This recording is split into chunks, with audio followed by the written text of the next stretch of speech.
हरे Krishna. YouTube पर पिछले कुछ दिनों से CA final financial reporting subject को लेकर एक ज्ञान बट रहा है, और उस ज्ञान बंटने के चक्कर में समस्या ये हो गई है कि हमारे बहुत सारे जो सीए फाइनल के स्टूडेंट्स हैं उनके दिमाग में मन में एक डर बैठ गया है। मुद्दा ये है कि हमारे इंस्टीट्यूट आईसीएआई ने मई 2025 में जो एग्जाम होने वाला है उसमें फाइनेंशियल रिपोर्टिंग सब्जेक्ट के लिए लगभग 185-190 क्वेश्चंस की एक बुकलेट दिए, नए क्वेश्चंस दिए हैं। तो स्टूडेंट्स के दिमाग में ये डर आ चुका है कि अरे भैया इतने सारे नए क्वेश्चंस करने हैं, अमेंडमेंट आ गया है, कुछ हमें ज़्यादा पढ़ना पड़ेगा।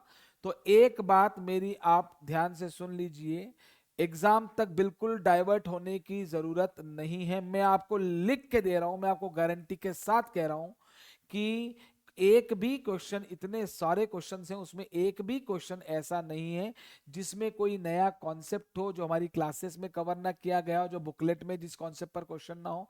वो सारे के सारे क्वेश्चंस में कोई भी नया कॉन्सेप्ट नहीं है।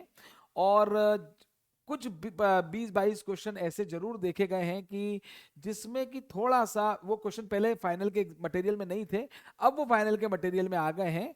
तो वो भी बिल्कुल बेसिक इंडेस के प्रोविजंस पर बेस्ड क्वेश्चन है जो सीए इंटर में भी आपने पढ़ रखे हैं, उन्हीं को थोड़ा मॉडिफाई करके डाला हुआ है।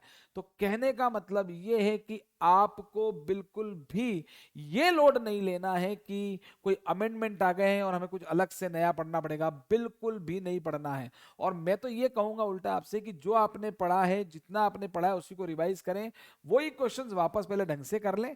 समय बचता है तो ये एडिशनल क्वेश्चंस मैं जानता हूं आप करेंगे ही, करना भी चाहिए, तो वो आप करें।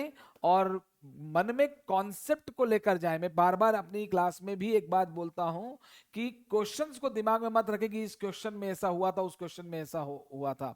आप मन में कॉन्सेप्ट को दिमाग में रखिए, जितना आपने पढ़ा है प्रोविजन उसको दिमाग में रखिए, और डेफिनेटली वो सारे क्वेश्चन सॉल्व आपसे हो जाएंगे। ठीक है, मेरी इस लाइन को हमेशा याद रखो, मैं क्लास आप सभी से कहता हूं हमेशा, कॉन्सेप्ट ही जिताएगा।